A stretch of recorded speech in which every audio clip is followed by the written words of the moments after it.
Well, how the hell are you today? Are you guys ready for Christmas?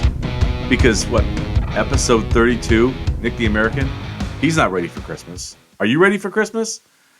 I've still got more presents to buy. My wife has tasked me with stocking stuffers. I usually get stockings every year. I actually ordered a couple of presents for my wife online. I don't really do the online thing. I like to go into a store still. I'm an old man. I don't even know what to say. So I hope everybody out there is ready for the holiday season.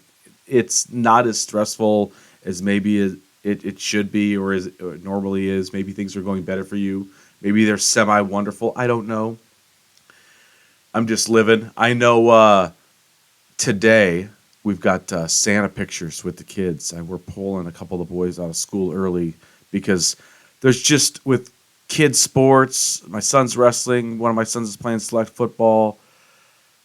Everybody's got something to do, and we've got to pull the kids out of school here to do Santa pictures because my wife is not going to go without Santa pictures. Holy moly.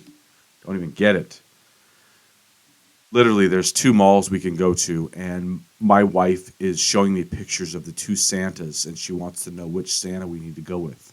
What do you think Nick the American says? I don't fucking care. Pick a Santa. We can get us in sooner. My goodness, my wife overthinks things sometimes. The Santa thing is definitely one of those things. But I got to get fired up a little bit. I got to get fired up. I tell you, I've had a sinus infection for like a month and a half, and I've been taking antibiotics. I'm almost over it, but I'm not. So, hey, I want to open. I want to open with an apology and a story. So, here we go. As you guys know, I have taken a liking, not taken a liking. I have a passion for high school sports. And just recently, Nick the American was sponsoring my son's high school wrestling tournaments. And I knew this was going to be problematic. I knew it was going to be problematic with some of the things that I say and do on my podcast. And I also have a fair number of listeners that are high school kids. And so sometimes I'm really in the weeds. And anyways, so I go and I sponsor my son's high school wrestling. It's not a lot of money. It's not a big deal. And I've got a banner. And I have episode 30 coming up where I continued my talk on my Marjorie Taylor Greene, Herschel Walker, fictitious sex tape. And in that, in episode 13, I got extremely graphic. Okay? And so, just table that for a second. We're sitting during the week, it was last week, and my wife gets a phone call from the wrestling coach, my son's head wrestling coach, and he wants to talk to her. Doesn't want to talk to me. Wants to talk to her. And he asked if we maybe had a different... He had reviewed Nick the American. And I think he liked it. I think some of the other wrestling coaches might have liked it. But he came across episode 30. He came across a video of the sex tape. And like a good wrestling coach, like someone who, is in charge of kids and instructs kids, he had to pump the brakes on Nick the American. And so my wife was on the phone with him for like 15 minutes. I don't even know who the hell it is. And my wife comes out and her face is red. And she explains that Coach M called her and Nick the American probably isn't the right fit for the wrestling team to sponsor. And so I took something... Marjorie Taylor Greene, to put this in context, Marjorie Taylor Greene, she defamed the families of Sandy Hook and Parkland and basically called them actors, called them false flags. They were fake. And so in my mind, she went really low. And so with this sex tape, I wanted to go low. I wanted to go even lower. I don't think it's possible to go lower than Marjorie Taylor Greene and what she did with Sandy Hook and Parkland, but I wanted to go low too, and that was wrong. And so this is an action. This is a real time opportunity for me to be better. I fucked up. If I have aspirations, if I have aspirations to highlight and sponsor youth sports, high school sports, I can't go this low. I can't be this graphic. Now, this does not mean that I'm not going to be naughty. This does not mean that I'm not going to be explicit at times. But I will no longer go after this sex tape, this this bit I do with Herschel Walker and Marjorie Taylor Greene. And I know that'll probably upset some of the young folks out there, but it's the right thing to do. I have to reflect it myself. If I want to be a sponsor someday of high school sports, which maybe I'm a fucking idiot. Maybe this show has no business, sponsoring high school sports with some of the content that we discuss. Maybe I have no business doing that. But I pledge to you that I will be just a little bit better. So I apologize to the wrestling team. I put the coach in a compromising situation. I know my wife pulled me aside. She was not happy. I think she was probably the most upset, most embarrassed. But she had referenced my sons and how they go to school, and they've, their friends are listening to the podcast, and here I am talking about some of the most explicit things that, frankly, you could talk about. And I did it by design. Okay. I got so nasty and so far down in the weeds because I was trying to match Machine Gun Taylor Greene. And that is not that is not an apology with an excuse. It's just a straight apology. I'm just trying to give you the context of where I was going. And so, yeah, fun times at the Scapini household. Hey, I am human just like you guys. I fuck up all the time. I've got a wife that I answer to sometimes, and sometimes I listen to her, and sometimes I don't listen to her. You got to figure out what's important, pick and choose your battles. And this was a battle I was not willing to fight. This is not a battle I was willing to fight. So, Machine Gun Taylor Greene, look me in the eye, sweetie. Sweetie, look me in the eye. I love you. I am sorry, Marjorie Taylor Greene. Herschel Walker, arguably the greatest football player in Georgia Bulldog history. Herschel, look at me, buddy. Nick the American is sorry. Okay? Damn sorry. So, and if I can look myself in the mirror and apologize, can you? Can you guys? And I'm not saying you guys have anything to apologize for. Machine Gun Taylor Greene does. She absolutely does. Over and over and over again. You can't apologize enough times for what she said about the families in Sandy Hook and Parkland. You can't do it. So take note from me, Machine Gun Taylor Greene. Okay? Get better. Get better. Right? Let's make our team better. All right. Let's move on to the next topic.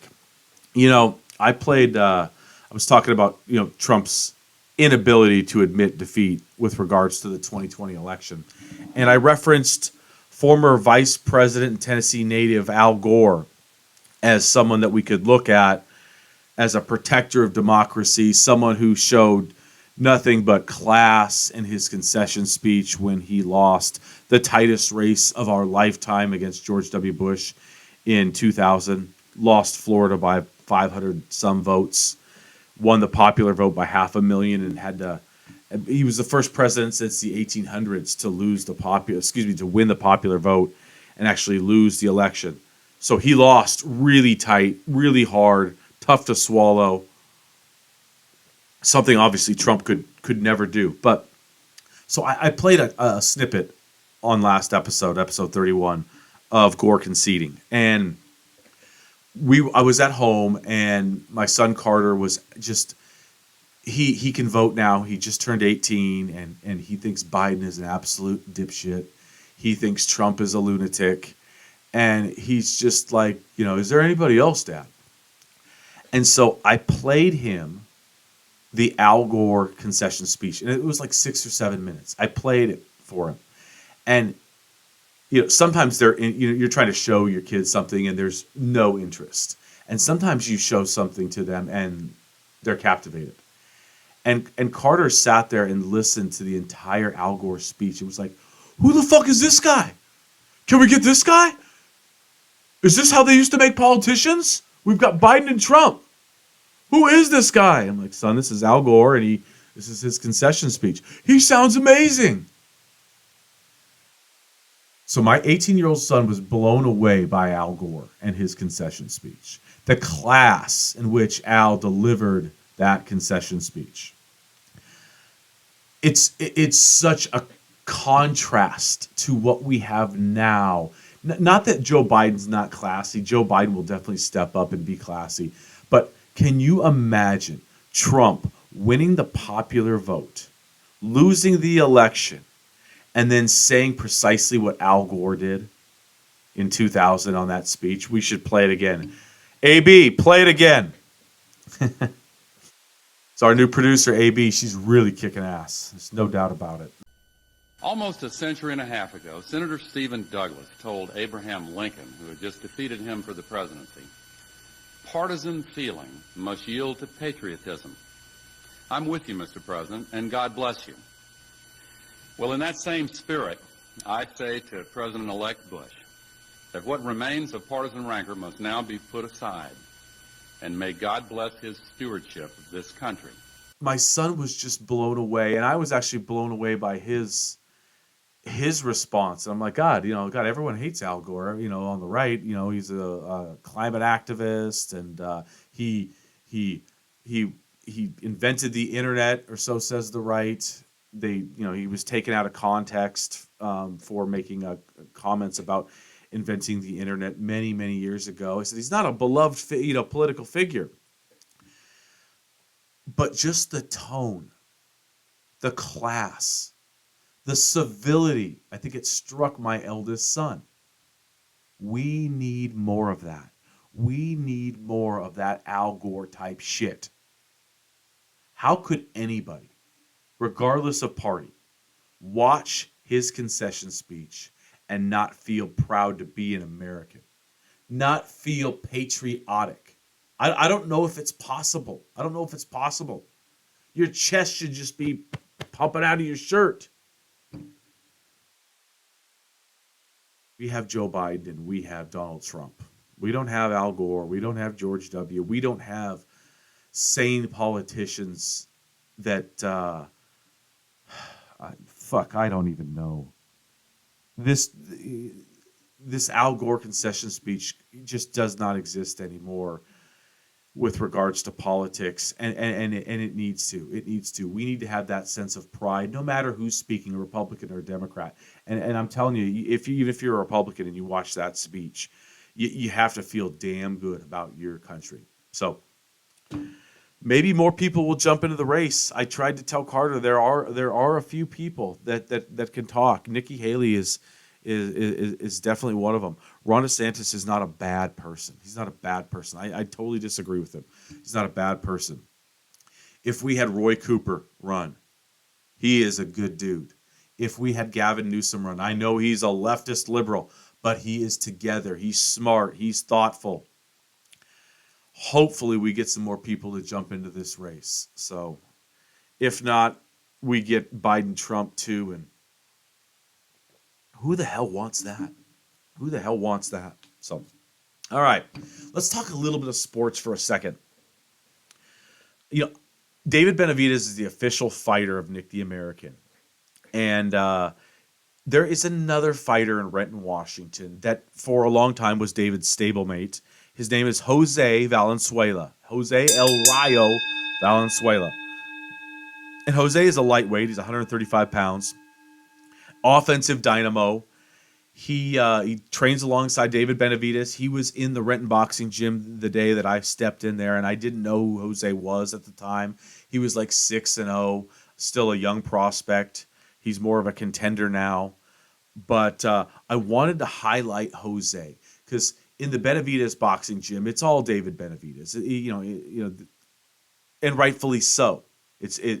But there is a fighter named Jose Valenzuela that is is very good, is very good. And he fought this past weekend on Showtime Boxing's very last boxing card, and he fought a former world champion named Chris Colbert. And him and Chris Colbert had fought earlier in the year, and El Rayo, Jose Valenzuela, knocked Chris Colbert down in the first, looked like he was going to knock him out, looked like he was having his way early, and then the fight kind of slowly changed, and ultimately Chris Colbert ended up winning a split decision, a controversial split decision against Jose Valenzuela. And so a lot of trash talk, build up to a rematch, and here they go again. And Jose Valenzuela came out just like the first fight and knocked Chris Colbert down in the first round. And then in the second, you're like, shit, is this deja vu? Chris Colbert is getting himself back into this fight and starting to make things uncomfortable for Jose Valenzuela. Well, in the sixth round, here's what happened. Boom! Unconscious Chris Colbert. Jose El Rayo Valenzuela, stand up, young man. Impressive. I love it. So all this talk about David Benavidez, he's the official fighter of Nick the American. We have not mentioned Jose Valenzuela from Renton, Washington. I believe he was born in Los Mochis, Mexico, but as a 3-year-old, he came over here to the state of Washington.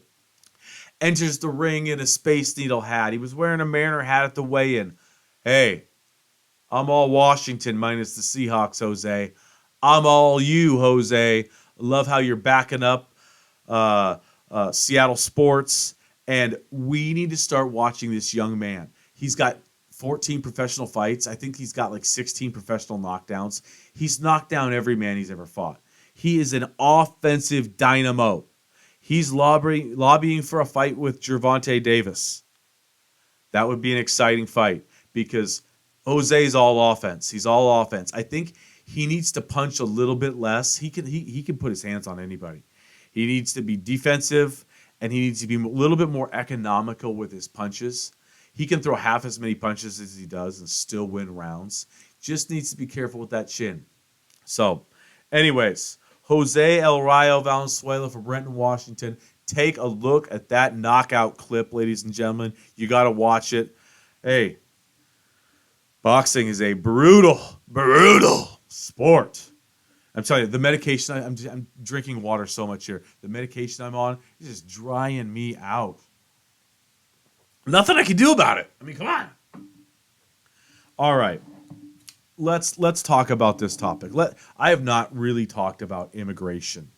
Okay? I've spent like the last 3 days trying to study up on immigration and the differences between Joe Biden's policy and Donald Trump's, trying to figure out how well this amazing wall that was sort of constructed across our southern border has worked.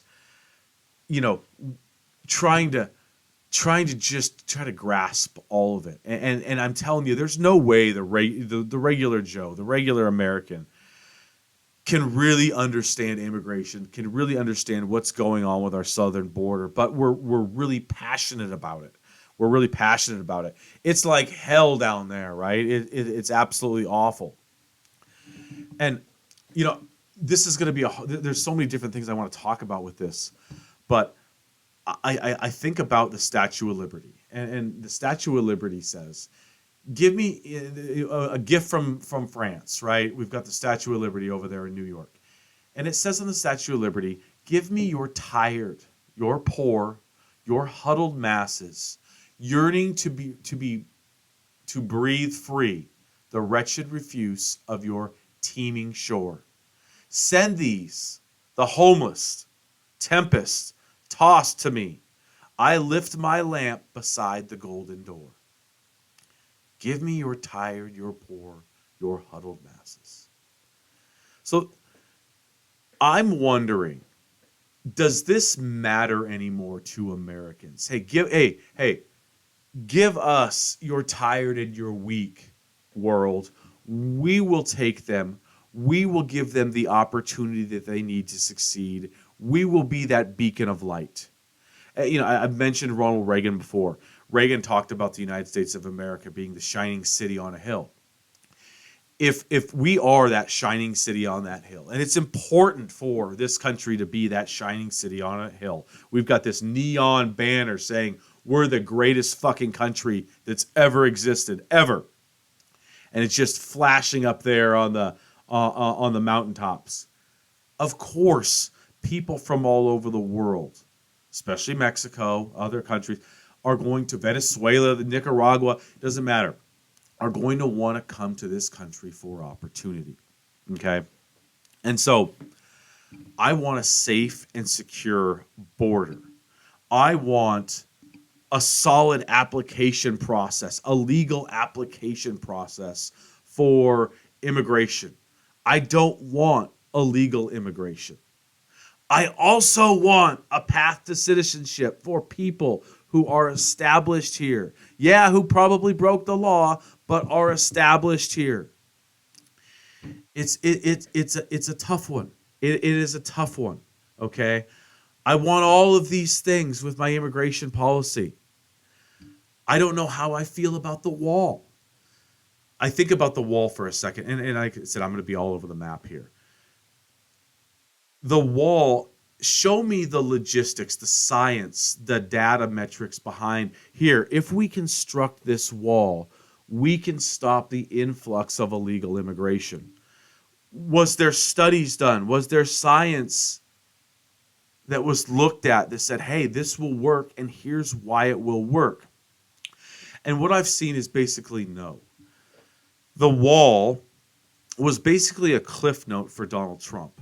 Roger Stone, who is one of his longtime aides, who was nailed with 7 felony, counts, and Donald Trump pardoned him. Roger Stone is actually the founder of the wall, the famous wall. Trump's going to build the wall. He wanted to keep Trump on track when he's out on the campaign trail.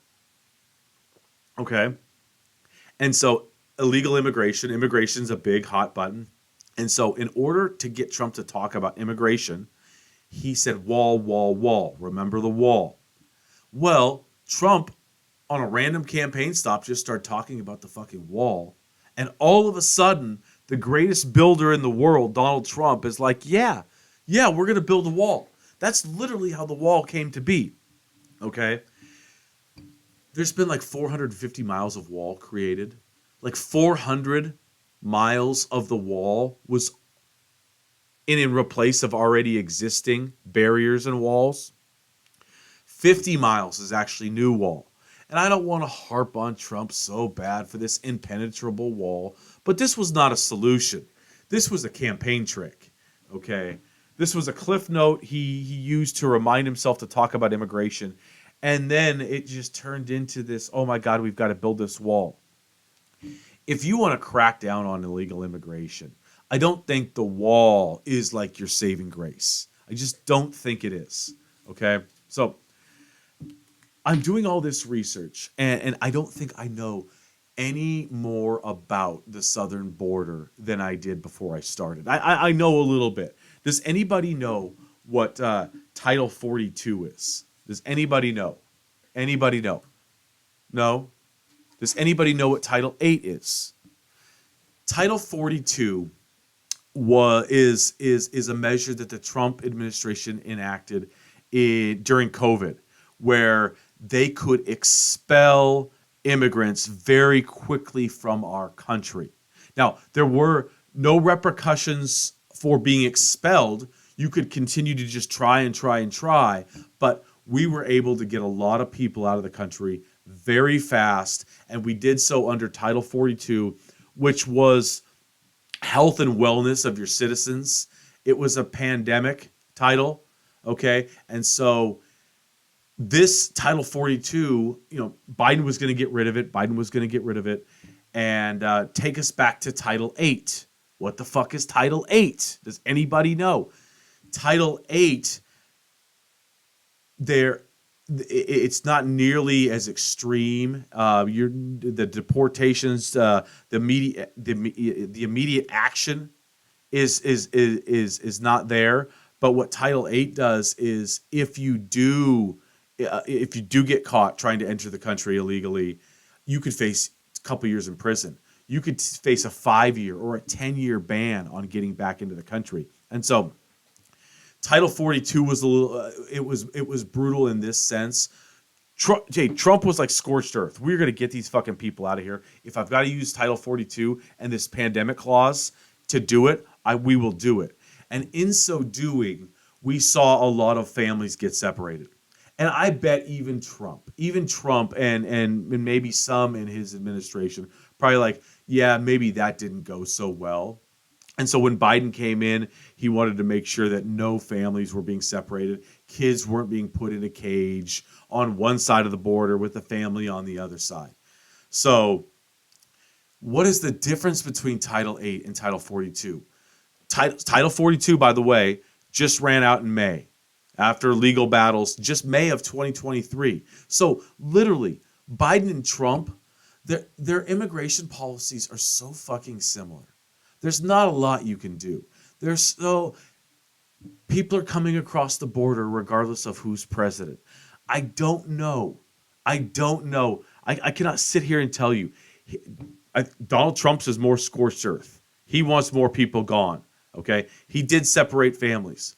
Biden's is a little bit more passive, but people are being deported left and right under Biden. And I had numbers for you. It's like maybe even more under Joe Biden. It's ridiculous. But if you're the common person, you tell me you know what DACA is. You tell me you know what Title 8 and Title 42 are. You tell me that you know that there's this huge problem at the southern border. And I'm gonna fight back and say, I bet you don't know shit. I don't know shit. I've been reading about it for like 3 days, and I'm still confused. Still confused. Do we want asylum seekers in this country? Do we want to take people who are under some sort of hardship in their own country? There's a revolution going on. They're being ostracized. Something bad is going on in their country. Do we take asylum seekers and do we bring them into this country? Do we close our country? Here's what I don't want to do. I want a safe and secure border, okay?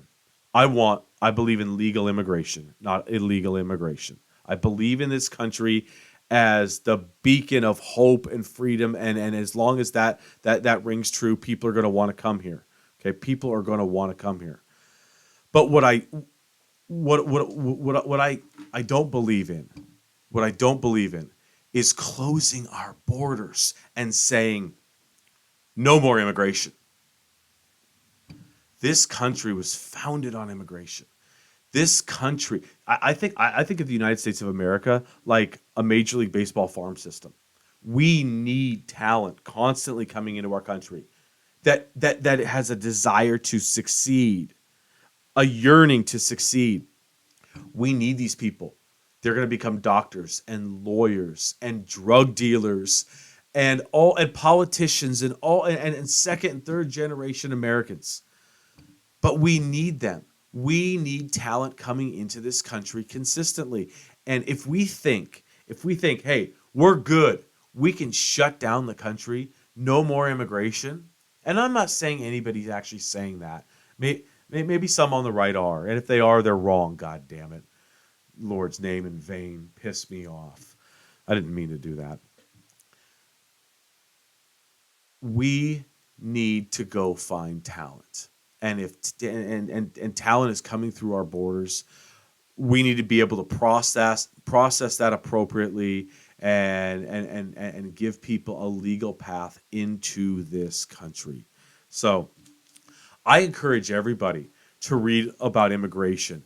And you just get the idea that Joe Biden is got the border wide open and he's greeting people with suckers, and Trump is just nope.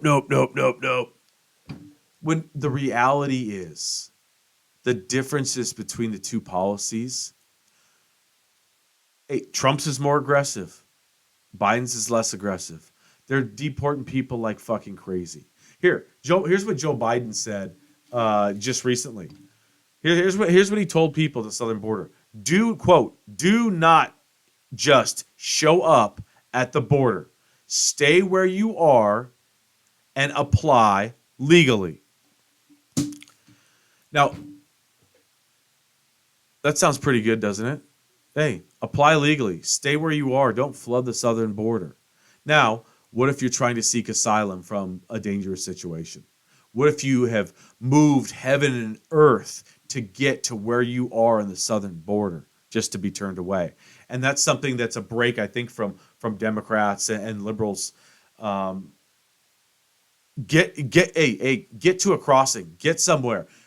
Give us your huddled masses. You're weak. You're tired. You're poor. We'll take you.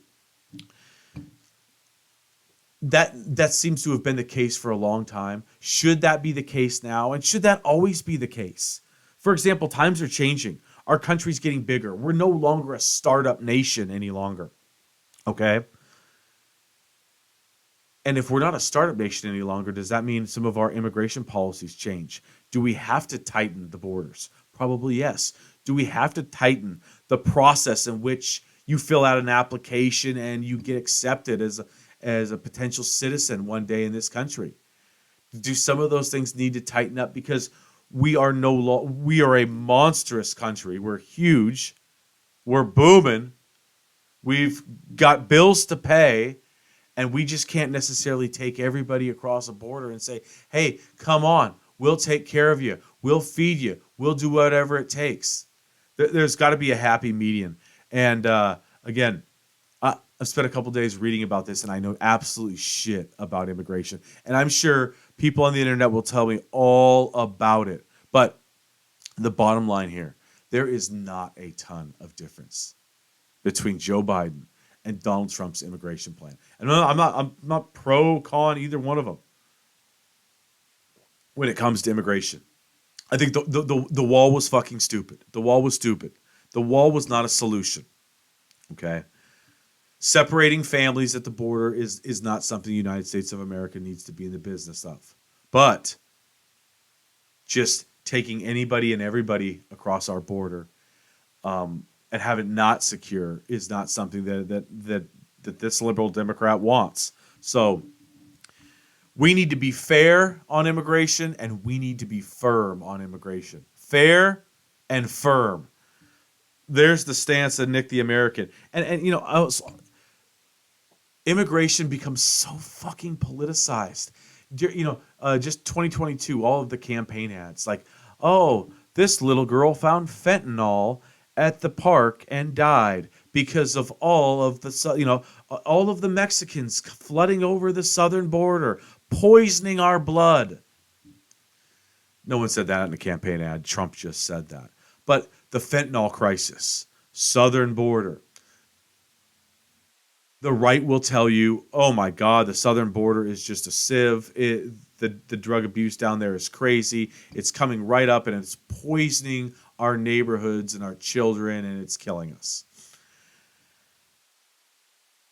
And then the left will say, well, the fentanyl seizures, 90% of them happen at legal ports of entry. And you can say, okay, well that's one way to spin it left.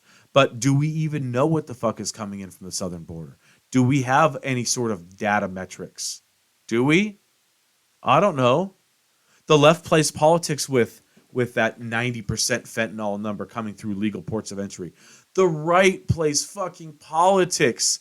Oh my God, little 6-year-old Susie found fentanyl at the playground in Seattle, Washington. Yep, the southern border is responsible. Yep, Joe Biden's just letting them in, giving them suckers. The truth is always somewhere much more in the middle. It's not on the left. It's not on the right. So you talk immigration with friends or family or whatever. If you're interested in reading more about it, do so. Do so. And I think in so doing, you'll find that the policies of both parties are not a hell of a lot different despite what you hear. Okay? All right. There you go. Immigration. I'm just a genius, aren't I? Yeah. I'm the guy. I'm the go-to to talk to about immigration. All right. Hey, Nikki Haley. Nikki Haley, you're moving up in the polls in New Hampshire. I like to see it. I like to see it. Good on you, Nikki Haley. What would happen if Nikki Haley won New Hampshire? Well, Ron DeSantis told us what would happen if Nikki Haley won New Hampshire. Ron DeSantis just came out was this last week and said Donald Trump lied about the 2020 election. And then he took it a step and he said that no matter what happens in this primary, he will lie about the results. And I'm like, oh my God, Ron, no shit. No shit. American people, this is what he does. Back to immigration for a second. One of the reasons it's hard to believe the right on immigration is because Trump is standing up there pounding his chest saying how the rapists and they're poisoning our blood and all of this awful stuff. And you're like, I know he's not telling the truth. All right, I'm done with immigration. But 2016, Donald Trump loses Iowa, the Iowa caucus. Ted Cruz wins Iowa. Donald Trump says it's rigged. Ron DeSantis just brought this up. He wanted another election. Cruz stole 2016 Iowa caucus. And I had forgotten about that. I was talking about Trump, and the reason why I can't support Trump, why I hate Trump, is because one man, one vote. He doesn't believe in democracy when he's on the ballot. He might believe in democracy if he's on the sideline, but when he's on the ballot, the rules don't apply. And so he pulled this shit in Iowa in 2016 with Ted Cruz.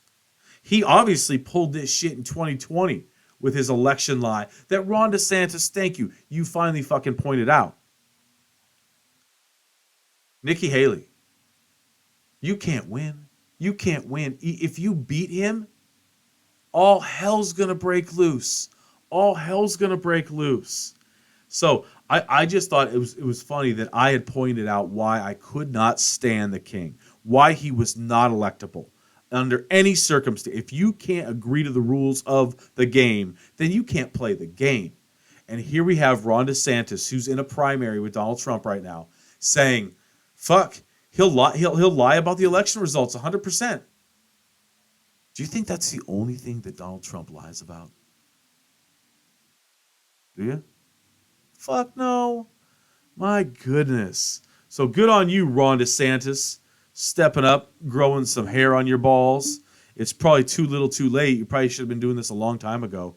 But it's really simple. I'll look all my Republican friends in the face and tell them, hey, Trump will lie about the election results 100%. And they'll shake their head at me and go, yeah, he will. But, Biden can't stand up. And that's true, too. So, fuck. We're all fucked. Oh, goodness. All right. This is going to be my last show. My last show before Christmas break and all that good stuff. So I won't talk to you until the new year. And so by the time that I talk to you, Washington will have played Texas in the college football playoff, and the University of Michigan will play the Alabama Crimson Tide. And right now, Michigan is favored to win the national title, followed by Bama and closely followed by Texas. My dogs are the dogs. They're the dogs. Plus 700 to win the national title. 4.5-point underdogs to the Texas Longhorns in New Orleans at the Sugar Bowl. I'm telling you. In 2016, when the Washington Huskies were in the college football playoff, we were playing Bama. I was under no illusion that we were going to win the football game, even though we played them defensively very, very, very tough. Under no illusion that we were going to win a national championship. It just almost didn't even cross my mind. The 2023 playoff, ladies and gentlemen, it is wide open.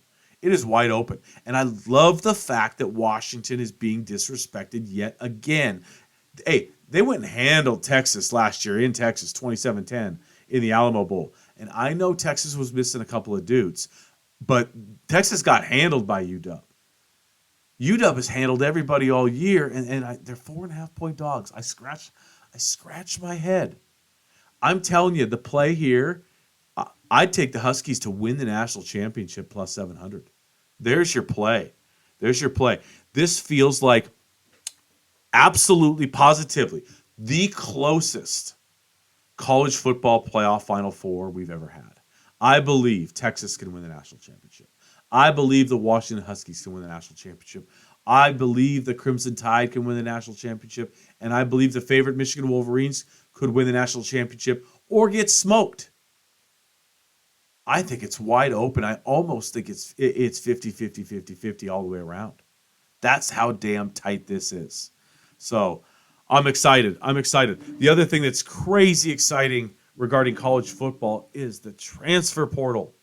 I just saw Oregon just picked up their second quarterback. They got Moore, the quarterback transfer from UCLA, who was like the number 3 overall prospect a year or two ago in high school football coming out. Oregon got Dylan Gabriel from Oklahoma. We saw Kyle McCord from Ohio State transfer, and he's leaving Ohio State. He just signed on for Syracuse. Riley Leonard, the Kentucky quarterback, he's going to Notre Dame. Absolutely fun, absolutely crazy. Will Rogers, Mississippi State signal caller, is headed to my Washington Huskies. We got a new quarterback, and it's crazy. Hey, welcome to Seattle, Will Rogers.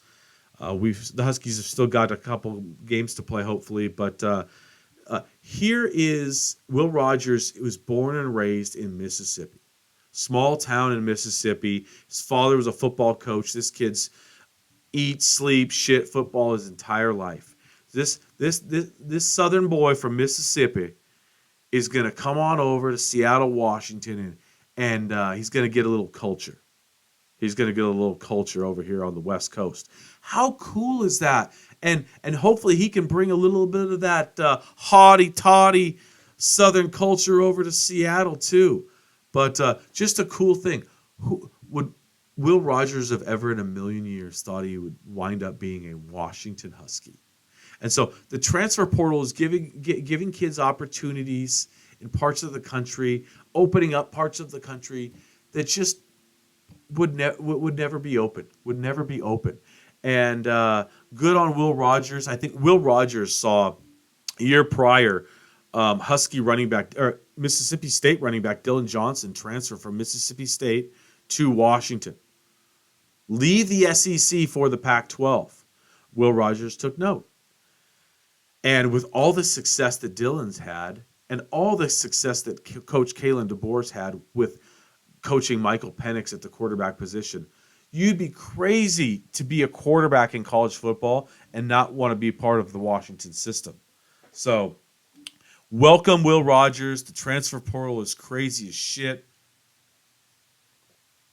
Free agency in college football.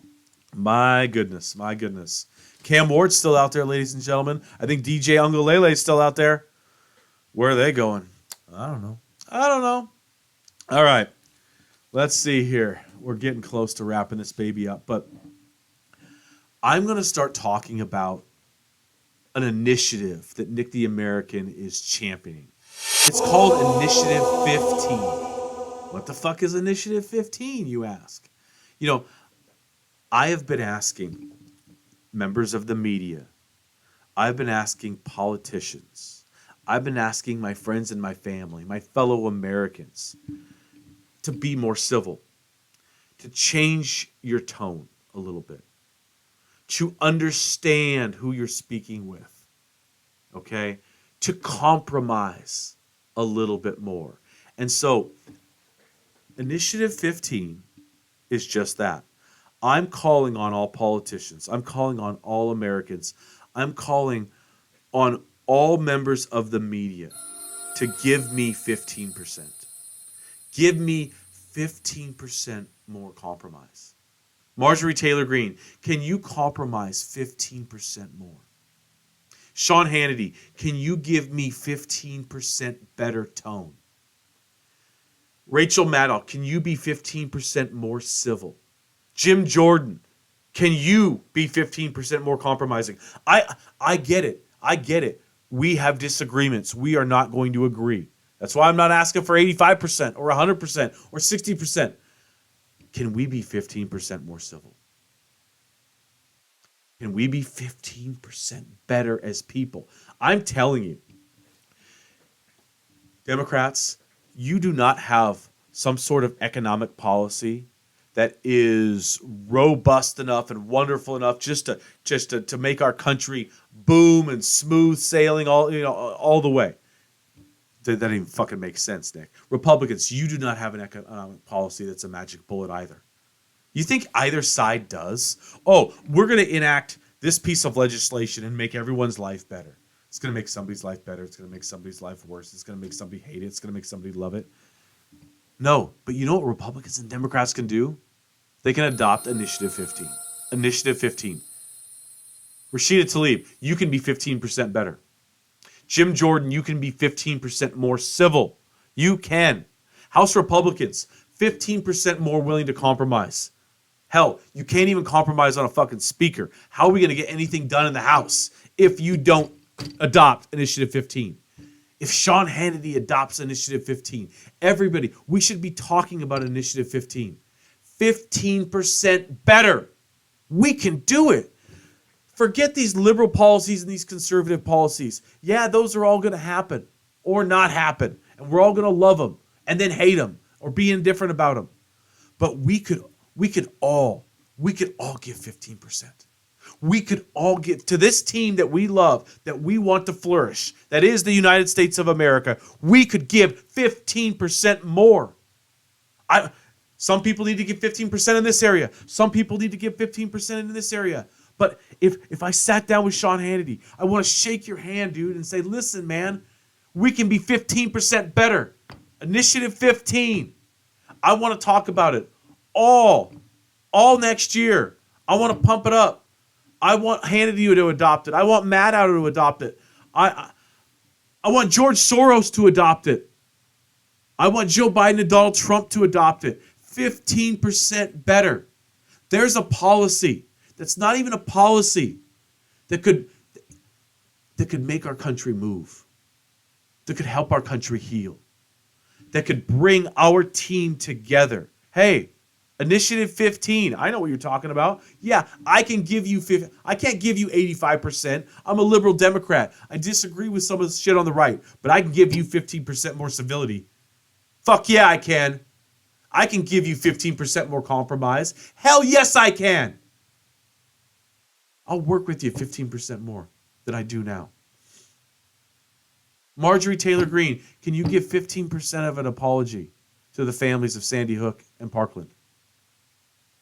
Hey, 15% better with my sex tape talk? No, I can be a hell of a lot better. I can be a hell of a lot better. I don't need to embarrass my wife and kids. Initiative 15. It's coming in 2024. Okay? We can all be better. Maybe there might be no more important piece of legislation that we could adopt than everybody looking themselves in the mirror, looking across the aisle, looking across the media aisle, Fox, MSNBC, looking at each other and say, hey, let's be 15% more civil. Why the hell not? Let's do that and then watch our country roll. Watch our country roll. Hey, that is Nick the American, episode 32. Hey, I love you guys. I really do. I really appreciate everybody listening. This has been a bucket list thing of mine to do. We're here at the end of the year, and we've wrapped up, I guess, season 1 of Nick the American, 32 episodes in all. That episode 30, by the way, was taken off, so it'll be like a Babe Ruth rookie card if someone's got the tape somewhere of episode 30. It's rare. It's rare. Hard to find. Been whitewashed on the internet. But hey, Merry Christmas. I love you. I'll talk to you in the new year, and go Huskies.